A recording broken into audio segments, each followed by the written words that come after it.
तो hello guys, आज आपके लिए मैं फिर से लाया हूँ एक मजेदार कहानी। चलिए देखते हैं। चलो। प्रीतमपुरा गांव की कोकिला एक गरीब बूढ़ी औरत है। कुछ साल पहले तक वो लोगों के घर काम करके पैसे कमाती थी, लेकिन अब उम्र के बोझ से लाचार होकर उसे काम छोड़ना पड़ा। उसकी 2 बेटियां हैं, आस्था और शारदा। आस्था सिलाई का काम करती है और शारदा छोटे बच्चों को ट्यूशन पढ़ाकर घर चलाती है। शारदा, तुझे बताया था मेरी दवा खत्म हो गई है, शाम को लौटते वक्त लेती आना बेटा। माँ, महीने के आखिर में 1 पैसा भी नहीं बचा है। हर कुछ दिन में दवा, बाजार का खर्चा, मैं थक चुकी हूँ सब कुछ संभालते संभालते। क्या करूँ बेटा, खुद कुछ कर नहीं सकती, इसलिए तुम लोगों पर ही निर्भर हूँ। मुझे भी अच्छा नहीं लगता हर बार तंग करना। सब कुछ मुझ पर ही क्यों? कभी आस्था से भी कुछ बोल सकती हो, वो भी सिलाई करके अच्छा कमाती है। कुछ दिन पहले उससे ही पैसे लिए थे, इसलिए अब शर्म आती है दोबारा कहने में। उस वक्त तो शर्म आती है, लेकिन मुझसे कुछ कहने में हिचक नहीं होती। सच कहूँ तो अब और नहीं झेला जाता। कब इस बोझ से छुटकारा मिलेगा कौन जाने। मेरी बेटियां कितना संघर्ष करती हैं। जहां बाकी लड़कियां शादी करके अपनी जिंदगी सजा रही हैं, वहां मेरी वजह से ये बोझ उठा रही हैं। मैं अब कोई पैसा नहीं दे सकती। आस्था आए तो उससे दवा के लिए पैसे मांग लेना। सब कुछ तुम्हारे और घर के पीछे लग जाए तो खुद के लिए क्या बचेगा। ठीक है बेटा, मैं आस्था से कहूंगी, तू अपने काम पर जा, ध्यान रखना। शारदा चली जाती है। बूढ़ी कोकिला खुद को अपनी बेटियों की जिंदगी पर बोझ की तरह महसूस करने लगती है और उसकी आंखों से आंसू बहने लगते हैं। आस्था पास के घर अपने सिले हुए कपड़े देकर पैसे लेकर लौट रही थी। चलो, आखिरकार कुछ पैसे आए। थोड़ा खुद के लिए रखूंगी, बाकी माँ को दे दूंगी। दूर से गांव का गुंडा मुरली उसे देख लेता है। सालों से वो आस्था के पीछे पड़ा है कि उससे शादी करेगा, लेकिन आस्था उससे नफरत करती है। फिर भी मुरली उसका पीछा नहीं छोड़ता। अरे वाह वाह वाह वाह वाह आज तो सुबह सुबह अपने होने वाली बीवी के दर्शन हो गए। चलो जरा मिलते हैं। मुरली जैसे ही आस्था के सामने आता है, आस्था डर से सहम जाती है। तुम यहाँ क्या कर रहे हो? अरे ये गांव सिर्फ तुम्हारा है क्या? तुम घूम सकती हो तो मैं भी तो घूम सकता हूँ। मेरे रास्ते से हटो, क्यों बीच में खड़े हो? अरे अरे अरे, इतनी जल्दी भी क्या है, चलो थोड़ा बातें तो कर लेते हैं। मुझे जाने दो मुरली, नहीं तो मैं लोगों को बुला लूंगी। ओहो, इसमें गुस्सा होने वाली कौन सी बात है? मैं बस बातें तो करना चाहता हूँ, वो भी अपने होने वाली बीवी से। हैं? कितनी बार कहूँ, मैं तुमसे शादी नहीं करना चाहती, मुझे तुमसे नफरत है। पसंद करो या ना करो, शादी तो तुम मुझसे ही करोगी। तुम्हारी डोली मैं ही उठाऊंगा। हाँ। मैं मर जाऊंगी, लेकिन तुमसे शादी नहीं करूंगी। रास्ता छोड़ो मेरा। अरे अरे, इतना क्या शर्माना। हाँ, चाहे तुम जो कहो, मैं ही हूँ तुम्हारे दिलों का राजा, तुम्हारा शहजादा, तुम्हारा बादशाह। तुम मुझे ही मिलोगी बेगम। हाँ। आस्था डर के मारे रोती हुई वहां से भाग जाती है। मुरली पीछे से जोर जोर से हंसता है।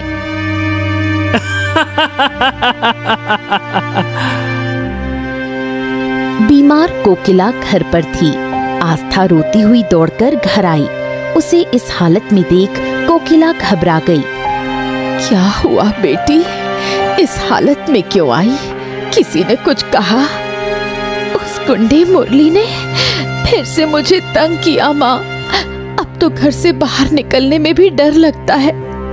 ओफो, इस मुरली ने तो जीना मुश्किल कर दिया है। समझ में नहीं आता क्या चाहता है। वो मुझसे शादी करना चाहता है, कहता है कि मेरी शादी सिर्फ उसी से होगी। माँ, मैं मर जाऊंगी, लेकिन उस मुरली से शादी नहीं करूंगी। जब तक मैं जिंदा हूँ उसकी गंदी मंशा कभी पूरी नहीं होगी। मैं जल्द ही तेरे और शारदा के लिए अच्छे लड़के ढूंढूंगी। लेकिन माँ, अगर हमारी शादी हो गई तो तुम?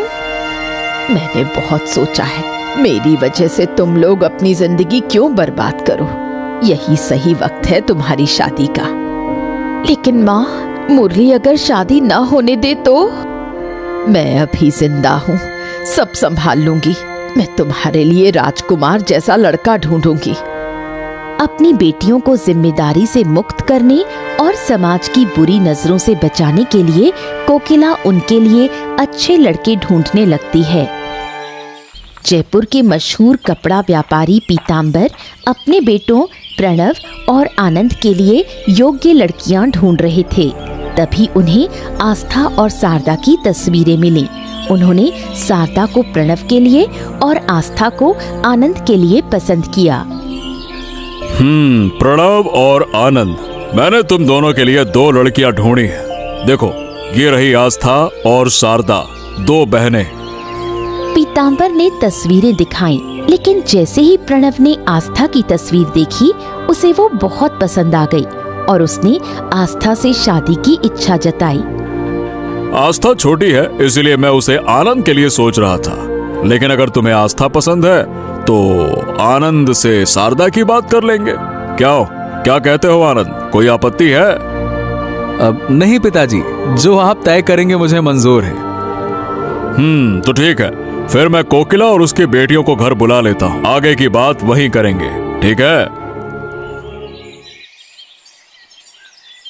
उधर कोकिला आस्था और शारदा को प्रणव और आनंद की तस्वीरें दिखाकर उनकी राय पूछती है। बड़े बेटे का नाम प्रणव है और छोटे का आनंद। दोनों ही अपने पिताजी का कारोबार संभालते हैं। माँ, जो भी तुम तय करोगी मुझे मंजूर है। आनंद ठीक ठाक दिखता है, आस्था के साथ अच्छा लगेगा, और अगर माँ को प्रणव पसंद है तो मुझे कोई दिक्कत नहीं। आस्था की शादी आनंद से नहीं प्रणव से होगी। लेकिन क्यों? मैं बड़ी हूँ तो प्रणव से मेरी शादी होनी चाहिए। पीतांबर जी ने भी ऐसा ही सोचा था, लेकिन जैसे ही प्रणव ने तस्वीर देखी उसे आस्था पसंद आ गई और उन्होंने तुझे आनंद के लिए चुना है। ये क्या बात हुई? मैं बड़ी हूँ, मेरी शादी बड़े बेटे से होनी चाहिए। माँ, क्यों ना तुम प्रणव से दीदी की शादी की बात करो, मुझे आनंद से कोई परेशानी नहीं। प्रणव ने आस्था को पसंद कर लिया है, जबरदस्ती कुछ करेंगे तो रिश्ता टूट जाएगा। बचपन से आस्था ही सब कुछ ले जाती है, अब मेरी पसंद का लड़का भी उसे पसंद कर बैठा। वो मेरी बहन नहीं, मेरी बदकिस्मती है। इस तरह आस्था और प्रणव और शारदा और आनंद की शादी पक्की हो जाती है। लेकिन मन ही मन शारदा ठान लेती है कि आस्था को वो चैन से जीने नहीं देगी। मुरली को जब पता चला कि आस्था की शादी प्रणव से तय हुई है तो वो बहुत गुस्से में आ गया। वो सीधा कोकिला के घर पहुंचा और तोड़फोड़ करने लगा। क्या? ये क्या कर रहे हो? रुको, मैं कह रही हूँ रुको। मैं सालों से कह रहा हूँ कि मैं आस्था से शादी करना चाहता हूँ और तुमने बिना मुझसे पूछे किसी और से उसकी शादी कैसे तय कर दी हैं? आस्था तुमसे डरती है, वो तुमसे शादी नहीं करना चाहती। उसने ये बात तुम्हें कई बार कही है। उसे क्या पसंद है क्या नहीं, इससे मुझे कोई फर्क नहीं पड़ता। मैं उसी से शादी करूंगा और अगर वो मुझसे शादी नहीं करती है तो मैं किसी और से उसकी शादी होने भी नहीं दूंगा। मैं अपनी बेटी की शादी तुमसे कभी नहीं करूंगी। अब यहाँ से निकल जाओ, वरना मैं पुलिस को बुलाऊंगी। अरे जिसे बुलाना है बुला लो, मैं यहाँ से नहीं हिलने वाला। मैं भी देखता हूँ कि उसकी शादी होती कैसे है। अब तो तुम शांति से नहीं जाओगे। रुको, अभी बताती हूँ तुम्हें। कोकिला घर के अंदर से एक धारदार छुरी लेकर भागती हुई बाहर आती है। मुरली उसे देखकर डर जाता है। कोकिला जोर जोर से चिल्लाने लगती है। आसपास के लोग जमा हो जाते हैं। शादी के दिन घर में सब लोग मौजूद हैं। शारदा और आस्था सज धज कर बैठी हैं। पीतांबर कोकिला को बुलाता है। पीताम्बर बाबू, आपने बुलाया? हाँ, ये कुछ गहने हैं। ये प्रणव की माँ के गहने हैं। उनकी आखिरी इच्छा थी कि वो ये सारी चीजें दोनों बहुओं में बांट दी जाए। अब तुम जाकर आस्था और शारदा को बराबर हिस्सों में बांट दो। बारात आने ही वाली है, ठीक है? कोकिला गहने लेकर आस्था और शारदा के पास जाती है, लेकिन बांटते समय आस्था को एक जोड़ी झुमके और एक बड़ा हार ज्यादा दे देती है। ये क्या, तुमने बड़ा हार आस्था को दे दिया, मेरा क्या? धीरे बोलो, कोई सुन लेगा। आस्था बड़ी बहू है, उसे थोड़ा ज्यादा देना पड़ेगा। तुम्हें भी एक हार मिला है, बस थोड़ा छोटा है। बड़ी बहू को बड़ा हार मिलना ही चाहिए। माँ, मुझे छोटा हार पहनने में कोई दिक्कत नहीं। दीदी, तुम मेरा हार ले लो और अपना मुझे दे दो। ओफो, तुम लोग मुझसे ज्यादा समझदार हो क्या? अगर पीताम्बर बाबू या प्रणव ने देख लिया तो बहुत गुस्सा करेंगे। शारदा, तुम्हें जो दिया गया है वही पहन लो। बड़ी बहू होने के कारण आस्था को ज्यादा सम्मान और अहमियत मिलने लगी, जिसे शारदा सह नहीं पाई। वो अंदर ही अंदर आस्था से जलने लगी और उसका जीवन बर्बाद करने की योजना बनाने लगी। शादी बहुत धूमधाम से हुई। पूरा गांव शादी की बात कर रहा था। आस्था और प्रणव बहुत खुश थे। अच्छा, मैंने तुमसे पूछा ही नहीं, तुमने पढ़ाई कहाँ तक की है? घर की जिम्मेदारी इतनी ज्यादा थी कि मैं और दीदी ज्यादा पढ़ नहीं पाए। गरीबी और तंगी ही हमारी साथी रही। अगर तुम्हें दोबारा पढ़ने का मौका मिले तो क्या करोगी? अगर मौका मिले तो मैं पूरी मेहनत से पढ़ाई करूंगी ताकि माँ का नाम रोशन कर सकूं। लेकिन अब इन बातों का क्या मतलब? मैंने एक फैसला लिया है। तुम दोबारा पढ़ाई शुरू करोगी, मन लगाकर पढ़ोगी। तुम्हारी पहचान सिर्फ मेरी पत्नी के रूप में नहीं होगी। सच कह रहे हैं? मैं फिर से पढ़ाई कर सकती हूँ? हाँ हाँ, बिल्कुल। पढ़ाई की कोई उम्र नहीं होती है। मैं कल ही जाकर सरकारी स्कूल में तुम्हारे दाखिले की बात करूंगा। मैं पढ़ाई में बहुत अच्छी नहीं थी, लेकिन दिल से पढ़ना चाहती थी। बाद में सिलाई करके कुछ पैसे कमाती थी ताकि माँ की मदद कर सकूं। अब तुम पढ़ाई शुरू करो। मुझे पूरा भरोसा है कि तुम बहुत आगे जाओगी। और माँ की चिंता मत करो, मैं उनकी देखभाल के लिए आदमी तय कर दिया है, तो वो देखेगा, है ना? आस्था के दिल में खुशी की लहर दौड़ जाती है। उसे ऐसा ही जीवन साथी चाहिए था। प्रणव के सहयोग से उसका आत्मविश्वास बढ़ता है और वो फिर से सपने देखने लगती है। जहां आस्था और प्रणव की जिंदगी खुशहाल चल रही थी, वहीं आनंद और शारदा की जिंदगी बिल्कुल उल्टी थी। आनंद शारदा से हमेशा अच्छा व्यवहार करता, लेकिन शारदा हमेशा झगड़ा करने को तैयार रहती। इस घर में रहना मुश्किल है, ना आराम है ना शांति। दिन भर खटती हूँ और बदले में क्या मिलता है? शांति शांति शांति। क्या हुआ तुम्हें? फिर से इतनी नाराज क्यों हो? कुछ नहीं, दिन भर तुम बस किताबों में घुसे रहते हो। मैं ही सब कुछ झेलती हूँ। तुमसे शादी करके कोई सुख नहीं मिला। अरे ऐसे क्यों बोल रही हो? क्या हो गया? किसी ने कुछ कहा क्या? तुम क्या करोगे? तुम तो डरपोक हो। अरे बस, बहुत हो गया। मैं हमेशा प्यार से बात करता हूँ, इसका मतलब ये नहीं है कि तुम मुझे इस तरह से जलील करती रहो। फालतू की बात करती हो। अगर हिम्मत है तो जाकर अपने भाई और उसकी बीवी से उलझो। सिर्फ मुझ पर चिल्ला सकते हो। अरे तो मैं उनसे क्यों उलझूं? क्या मेरे सींग उगे हैं क्या? जाके उनको मार दूं? उनसे मेरा क्या लेना देना? फालतू की बात करती हो। मैं दिन भर काम करती हूँ, घर संभालती हूँ, और आस्था वो आराम से पढ़ाई करती है, बस इसलिए क्योंकि वो प्रणव की पत्नी है। सरदा, ये तुम्हारा वहम है। तुम और भाभी दोनों ही इस घर की बहुएं हो। दोनों का सम्मान बराबर है। सच? एक बार अपने आप को देखो। पिताजी सारे काम प्रणव को देते हैं और तुम उनके बिजनेस में बस एक सहायक हो। जहाँ तुम्हारा कोई मान नहीं, वहाँ तुम्हारी बीवी को क्या मिलेगा? शारदा की बातें आनंद के मन में गहरी चुभ जाती हैं। अब वो अपने भाई और पिता के प्रति जलन और नाराजगी महसूस करने लगता है।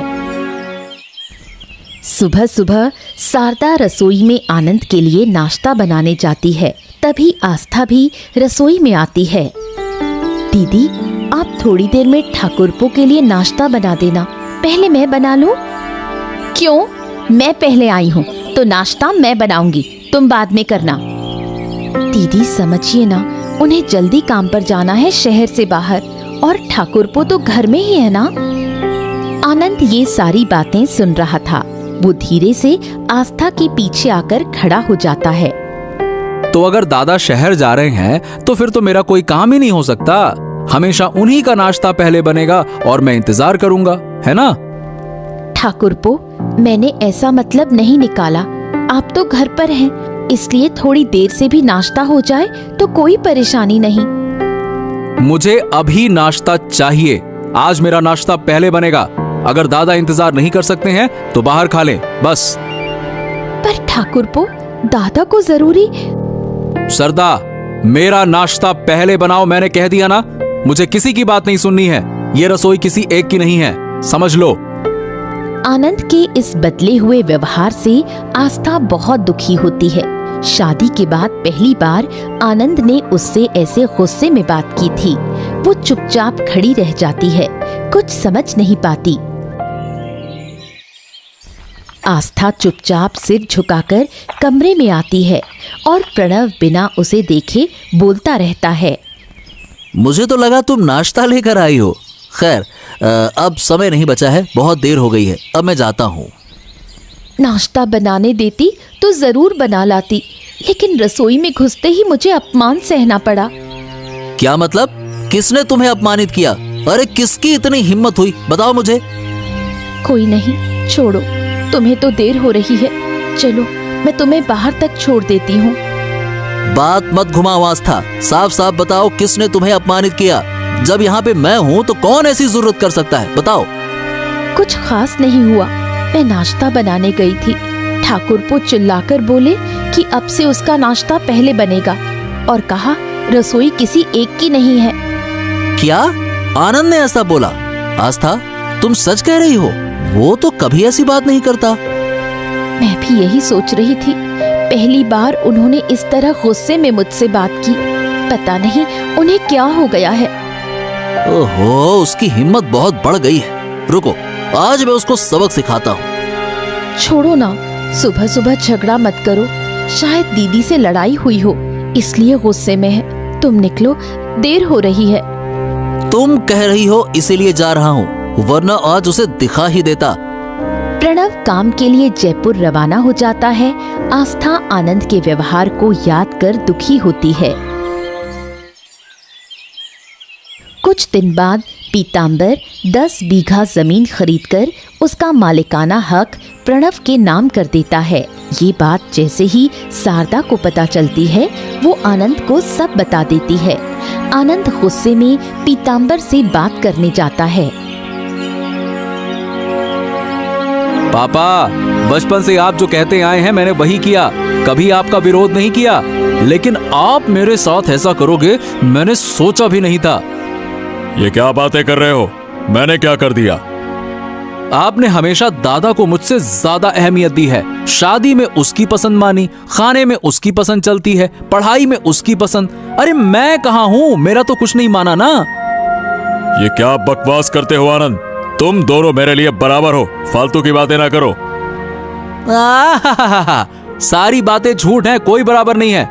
व्यापार के हर बड़े फैसले में आप दादा की राय लेते हैं, उसे भेजते हैं, और मुझे बस एक साधारण सा सहायक बनाकर रखा है, किनारे में बैठा रहता है जो। क्योंकि प्रणव तुमसे ज्यादा समझदार है और बड़ा भी है। ओ, तो क्या बड़े होने से ही सारे फायदे मिलेंगे? आपने 10 बीघा जमीन उसके नाम कर दी, मुझे क्या दिया? बस बहुत हो गया पापा। मुझे भी जमीन चाहिए, अलग घर चाहिए, और मेरी पत्नी के लिए अलग रसोई चाहिए, वरना मैं इस घर को जला दूंगा। पहली बार आनंद के ऐसे तेवर देख पीताम्बर चौंक जाता है। वो यकीन नहीं कर पाता कि उसका सीधा बेटा उसे धमकी देकर चला गया। कुछ दिनों बाद दुखी पीतांबर 2 कागज लेकर प्रणव के पास आता है। पापा, आप इतनी रात को जाग रहे हैं, सब कुछ ठीक तो है ना? जिंदगी भर सारी जिम्मेदारी तुम्हें दी है, आज आखिरी एक जिम्मेदारी सौंपने आया हूँ। उम्मीद है कि तुम हमेशा की तरह इसे भी निभाओगे। ऐसा क्यों कह रहे हो पापा? आप तो बस कहिए, करना क्या है? तुम्हारी माँ के जाने के बाद मैंने बहुत कोशिश की कि तुम दोनों बेटों को खुशियां दूं, शायद पूरी तरह से सफल नहीं रहा। पापा, आपके कारण ही तो हम आज इस मुकाम पर हैं। आपने हमारी हर जरूरत पूरी की है। तुम तो मुझसे खुश हो, लेकिन तुम्हारा छोटा भाई शायद नहीं। उसे लगता है कि मैं उसकी फिक्र करता ही नहीं। पीतांबर कागज प्रणव को देता है। इन कागजों पर मेरी सारी जमीन दोनों बेटों के नाम पर बराबर बंटी हुई है। अगर मैं ना रहूं तो तुम अपने भाई को उसका हिस्सा प्यार से दे देना, समझ गए? पापा, आप ही सब कुछ हैं। आप खुद आनंद को समझा दीजिए ना। नहीं नहीं नहीं, वो मुझसे नाराज है। अब ये जिम्मेदारी तुम्हें देता हूं मैं। मुझे भरोसा है कि तुम संभाल लोगे। पीतांबर प्रणव के सिर पर हाथ फेरता है और सोने चला जाता है। उसी रात नींद में ही उनकी मौत हो जाती है। प्रणव टूट जाता है, लेकिन आनंद में ज्यादा दुख नहीं दिखता। पीतांबर की मौत के बाद भी स्वार्थी शारदा आनंद को भड़काती रहती है। देखो, जो डर था वही हुआ। तुम्हारे पिता सब कुछ प्रणव को दे गए, अब हमें उसका नौकर बनकर रहना पड़ेगा। मुझे यकीन नहीं हो रहा कि मेरे पापा मेरे साथ ऐसा कर सकते हैं। क्या तुम सच में उनके बेटे हो? कोई बाप ऐसा कर सकता है? चुप रहो सरदा, मैं कुछ नहीं समझ पा रहा। क्या समझना है? अब सारी जिंदगी तुम्हारे दादा मजे करेंगे और हम देखते रह जाएंगे। ऐसा नहीं होने दूंगा। हम उनके सामने झुकेंगे नहीं। अब तो वो आस्था भी रसोई पर कब्जा कर लेगी, रोज झगड़े करेगी, तुम्हें बेइज्जत करेगी। अच्छा हुआ जो पापा मर गए, वरना मैं ही उन्हें मार देता। गद्दार! बाहर छिपकर खड़ा प्रणव ये सब सुन रहा था। कहती हूँ, किसी तरह प्रणव से वो 10 बीघा जमीन छीन लो, फिर हम राज करेंगे। छी छी छी छी छी, पापा को गए बस एक ही दिन हुआ है और ये लोग जमीन के पीछे पड़े हैं। आनंद को पापा के मरने का दुख ही नहीं है, बस लालच लालच लालच। ये सब सोचते ही प्रणव को आनंद और शारदा से घृणा होने लगती है। वो चुपचाप वहां से चला जाता है। 1 महीने बाद आस्था और प्रणव कोकिला को लेकर नदी किनारे जाते हैं। वहीं वो आनंद और शारदा को बुलाते हैं। ये दोपहर में सबको नदी के किनारे क्यों बुलाया है? आज सारे हिसाब साफ करने हैं, इसीलिए मैंने सबको बुलाया है। अच्छा, किस चीज का हिसाब? पापा ने मरने से पहले मुझे कुछ जिम्मेदारियां दी थी, आज वो मैं पूरी कर रहा हूँ। हाँ हाँ हाँ, पापा तो हमेशा से ही सब तुम्हें ही देते आए हैं, इसमें नया क्या है, बताओ। आज तुम्हारा ये भ्रम टूट जाएगा आनंद, और जो जहर तुम्हारे दिमाग में भर गया है वो भी साफ हो जाएगा।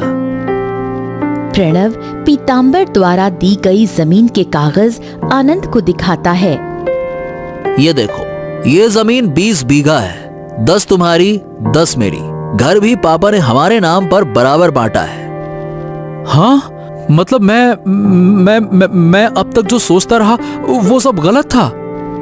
हाँ, और पापा की मौत के बाद जो बातें मैंने तुम्हारी पत्नी से सुनी, उसके बाद मैंने तय किया अब हम अलग रहेंगे। अलग घर, अलग व्यापार और अलग रसोई।